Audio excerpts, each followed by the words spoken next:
تو چلیے بغیر کسی تاخیر کے سیدھا اپنی اس تاریخی تحقیق کا آغاز کرتے ہیں۔ آج ہم 18ویں صدی کے ہندوستان کے اس دور میں جھانکیں گے اور نو آبادیاتی قبضے یعنی کالونیلزم کے گرد موجود غلط فہمیوں کی پرتیں ہٹائیں گے۔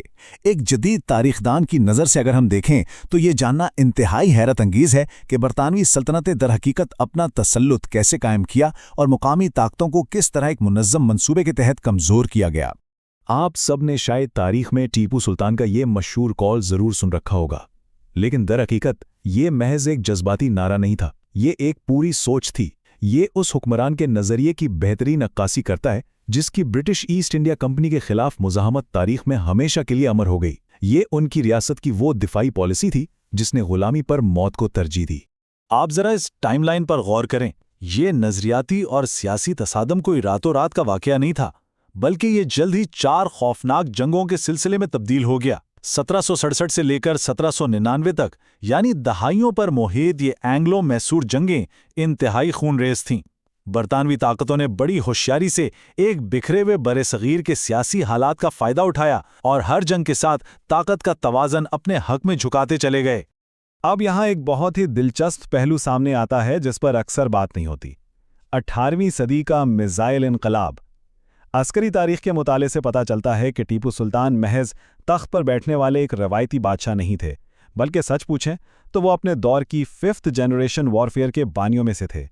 ان کی عسکری جدت اور میزائل ٹیکنالوجی آج بھی محققین کو حیران کر دیتی ہے، کیونکہ یہ اس دور کے روایتی یورپی جنگی ہتھ کنڈوں سے کئی گنا آگے کی چیز تھی۔ اس دور کی ٹیکنالوجی کا اگر ہم موازنہ کریں تو فرق صاف نظر آتا ہے۔ ایک طرف یورپی ہتھیاروں کی کیسنگ کاغذ یا باندھ سے بن رہی تھی اور دوسری طرف میسوری راکٹس نرم لوہے کی مضبوط کیسنگ کے ساتھ تیار ہو رہے تھے۔ یقین مانیے ان لوہے کے راکٹس نے 2 کلومیٹر تک کی شاندار رینج کے ساتھ برطانوی فوج کے ہوش اڑا دیے، اور سب سے بڑا کمال ان کی حکمت عملی تھی، لکیری حملوں کے بجائے ایک ساتھ درجنوں راکٹس فائر کرنا۔ اس چیز نے میدان جنگ کا نقشہ ہی بدل کر رکھ دیا۔ صرف اس ایک نمبر پر غور کیجئے، 5000۔ یہ ہنسا کوشون کی نمائندگی کرتا ہے۔ اب کوشون کیا تھا؟ یہ ایک انتہائی مخصوص اور جدید فوجی بریگیڈ تھی جس میں 5000 سے زائد تربیت یافتہ راکٹ مین شامل تھے۔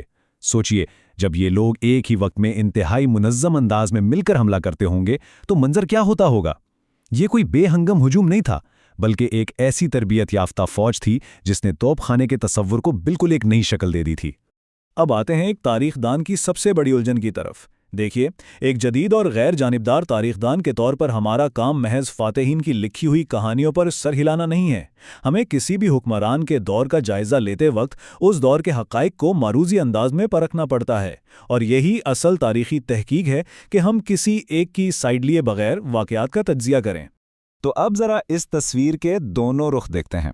ایک طرف ہمیں سخت ریاستی اقدامات کے حوالے ملتے ہیں، جیسے زبردستی مذہب تبدیل کروانے کے الزامات، ہزاروں مندروں کی تباہی اور غیر مسلموں پر بھاری ٹیکس۔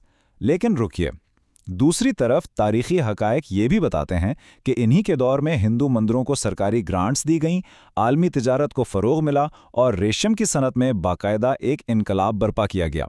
اس دور کی پیچیدہ سیاست کو ہم ان دونوں متضاد حقیقتوں کو متوازن کیے بغیر ہرگز نہیں سمجھ سکتے۔ یا ہمارے لیے یہ سمجھنا انتہائی ضروری ہے کہ نو آبادیاتی بیانیہ یعنی کلونیل نیریٹو کام کیسے کرتا ہے۔ یہ فاتح طاقتوں کی وہ حکمت عملی ہے جس کے تحت وہ تاریخ کو دوبارہ لکھتے ہیں۔ برطانوی تاریخ دانوں نے اس دور کی مذہبی پالیسیوں کو ایک منظم پروپیگنڈے کے طور پر استعمال کیا تاکہ وہ اپنے حملے کو ایک عظیم تہذیب سکھانے والے مشن کے طور پر پیش کر سکیں۔ مقصد بالکل صاف تھا، مظالمت کو ظالمانہ رنگ دکھا کر اپنے قبضے کا اخلاقی جواز پیدا کرنا۔ جب برطانوی افواج اور ایسٹ انڈیا کمپنی کو یہ بات اچھی طرح سمجھ آ گئی کہ وہ صرف اپنے ہتھیاروں اور فوجی طاقت کے زور پر میسور کو نہیں ہرا سکتے، تو انہوں نے اپنی آزمودہ حکمت عملی کا رخ کیا۔ تقسیم کرو، خریدو اور حکومت کرو۔ اور سچ تو یہ ہے کہ یہاں فیصلہ کن وار تلواروں سے نہیں بلکہ بند کمروں میں ہونے والی سازشوں سے کیے گئے۔ یہ سازشیں کس حد تک گہری تھیں؟ ذرا اندرونی غداریوں کی زنجیر کو دیکھیے۔ لارڈ ویلسلی برطانوی سونے کی بوریاں لے کر آتا ہے، پھر کیا ہوتا ہے؟ وزیر اعظم میر صادق برطانوی پینشن کے بدلے سودا کر لیتے ہیں۔ وزیر خزانہ پورنیا دفاعی سپلائی اور راشن کی جھوٹی کمی کا بہانہ بناتے ہیں، اور کمانڈر قمر الدین تک اپنی وفاداری بیچ دیتے ہیں۔ ظاہر ہے